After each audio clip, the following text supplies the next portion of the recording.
Ruslan, jigar, assalomu alaykum. Siz ham ustachilik qilib pulni yig'ib qo'ygansiz bilamiz. Endi jigar qarang, qachongacha lezani ustiga chelakni ko'tarib tushib, balikni devorlarda tagiga cho'plarni qo'yib, tayoqlarni bo'ylab yurmoqsiz. Jigar sizga zo'r yengil olib kelib qo'yganmiz, Maspro'ga. Qarang, minutiga 2 litr smela sepib bersa ketadi-yu, to'g'rimi? Simvolik 1,5 ming watt.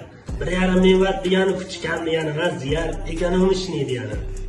Buni bitta joyga qo'yib qo'yasiz, o'zini shirankasi bilan bitta xonani chelakni o'rtaga qo'yib qo'yib, aylanib sepaverasiz jigar. Narxi ham arzonda, qimmat emas. Endi shunday ham bo'lmasangiz bilmadim, endi o'sha ustachilikni yig'ishtirib olsangiz ham bo'ladi. Bor yo'g'i 5 million 100. Yana mana shu fikringiz Maspro'ni o'ziga tanlab o'tkazsangiz, sizga hamma apparatlarimizdan 4 qilib skidka narxlarida bonuslari bilan qilib beramiz. O'z yaxshi kunlaringizga mazza qilib ishlatib yurasiz. Endi shularni, shu obzorlarni eshitib ham shu ekonomishniligini ham bilib bo'lmasangiz endi bilmadim jigar. Ruslan jigar yig'ishtirib qo'ya qoling ustachilikni. O'zingizni hurmat qilgan holda mashina olib mazza qilib ishlatib yuring.